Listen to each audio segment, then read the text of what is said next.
Hello दोस्तों। तो आज हम लोग इंस्पेक्शन ऑफ ग्राइंडिंग मशीन के बारे में बात करेंगे कि जब हम लोग ग्राइंडिंग मशीन का इंस्पेक्शन कर रहे होते हैं तो हमें कौन कौन से पॉइंट को चेक करना चाहिए। ये बहुत इंपॉर्टेंट चीज़ है। जब हम लोग साइट पे काम कर रहे होते हैं तो हमें कौन कौन से पॉइंट को चेक करना है, ये जानना बहुत ज़रूरी है। जैसा कि बहुत लोग जानते हैं, जो कंस्ट्रक्शन में है, इंडस्ट्री में, रिफाइनरी में या बाहर में कहीं भी काम कर रहे हैं, ग्राइंडिंग मशीन से बहुत ज़्यादा ख़तरा होता है।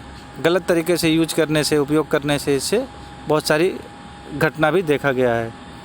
तो इन चीज़ों का ध्यान रखना है कि जब हम लोग इंस्पेक्शन ऑफ ग्राइंडिंग मशीन करेंगे तो कौन कौन से पॉइंट को हमें चेक करना है।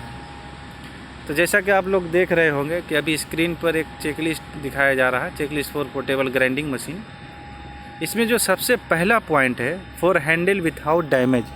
जो हैंडल है वो डैमेज नहीं होना चाहिए, उसका इंसुलेशन डैमेज नहीं होना चाहिए। ये ही हैंडल को पकड़कर ग्राइंडर जो है ग्राइंडिंग करते हैं, तो ये बहुत इंपॉर्टेंट है कि ये सही होना चाहिए।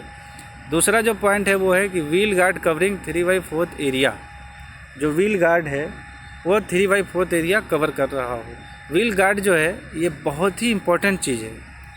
ये जब व्हील ब्रेक करेगा तो उससे बचने के लिए एक प्रोटेक्शन देता है, स्पार्क से प्रोटेक्शन देता है, तो बहुत चीज़ों से प्रोटेक्शन देता है। तो व्हील गार्ड बहुत ही ज़रूरी है।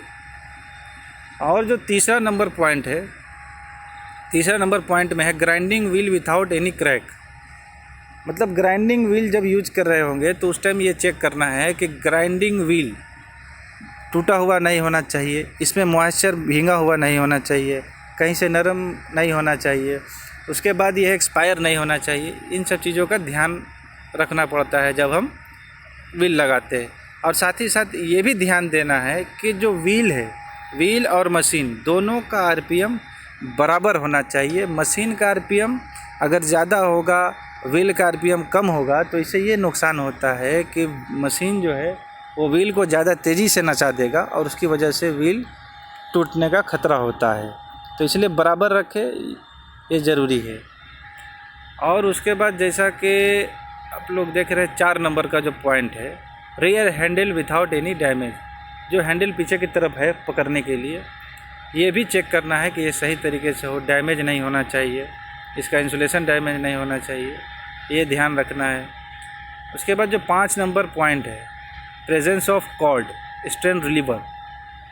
इसका ये मतलब है जहाँ से पावर केबल सप्लाई गया है अंदर की तरफ, वो जो ग्रिप है वो होना बहुत ज़रूरी है कॉर्ड का। इसलिए कि यही है जो आपको केबल से प्रोटेक्शन देता है, ब्रेक करने से, खिंचाव होने से। अगर ये नहीं रहेगा तो केबल खींचने की वजह से बाहर आ सकता है, बहुत सारी बातें हैं, तो ये होना भी बहुत ज़रूरी है।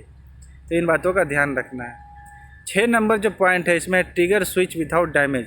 जो ट्रिगर है जिससे दबा करके ग्राइंडिंग मशीन स्टार्ट किया जाता है, ये चेक करना है कि वो सही तरीक़े से काम कर रहा है कि नहीं, उसमें कोई डैमेज तो नहीं है। तो ये चीज़ चेक करना ज़रूरी होता है। उसके बाद 7 नंबर जो पॉइंट है, प्रेजेंस ऑफ स्विच लॉक। ये प्रेजेंस ऑफ स्विच लॉक है, मशीन में जो है एक स्विच लॉक लगाया जाता है, जिससे मतलब डायरेक्ट लॉक हो जाएगा और कंटिन्यू चलेगा। तो ये एक स्विच लॉक होता है। उसके बाद जो है electrical wire without cuts and joint. जो पावर केबल सप्लाई के लिए यूज कर रहे हैं, जिसमें जो पावर आया है वो पावर केबल जॉइंट फ्री होना चाहिए, कहीं से कटा नहीं होना चाहिए। ये चीज़ चेक करना भी ज़रूरी है। इसलिए कटा फटा होगा तो करंट लगने का चांस ज़्यादा बढ़ जाता है। इसीलिए जो है कहीं से वो वायर जो है कटा नहीं हो, इन बातों का ध्यान रखना है। और भी बहुत सारे पॉइंट है इसमें, जैसे इसका जो बॉडी कवर है टोटल, उसे चेक करना है कि जो बॉडी कवर है वो कहीं तरीके से कहीं से डैमेज नहीं हो, कटा फटा नहीं हो, ये ध्यान रखना है। जो इंसुलेशन है वो बराबर हो। तो इन चीज़ों का ध्यान रखना ज़रूरी है, केवल कटा फटा नहीं हो। और साथ ही साथ ये भी ध्यान देना ज़रूरी है कि जो इसमें पावर सप्लाई के लिए जो केबल इस्तेमाल करते हैं, जो टॉप इस्तेमाल कर रहे हैं, वो टॉप इंडस्ट्रियल टाइप होना चाहिए। डायरेक्ट जो है केबल को टॉप में नहीं लगाना है, डायरेक्ट सॉकेट में नहीं लगाना है, टॉप लगा कर ही इस्तेमाल करना है। और टॉप जो है इंडस्ट्रियल टाइप होना चाहिए। इन बातों का भी ध्यान रखना है। तो दोस्तों, उम्मीद करते हैं कि आज की इस वीडियो में जो भी मैंने बताने की कोशिश की आप लोग को भी समझ में आया होगा। फिर इसी तरह की एक नई वीडियो के साथ अगली वीडियो में मिलेंगे। तब तक के लिए धन्यवाद। सतर्क रहे, सुरक्षित रहे।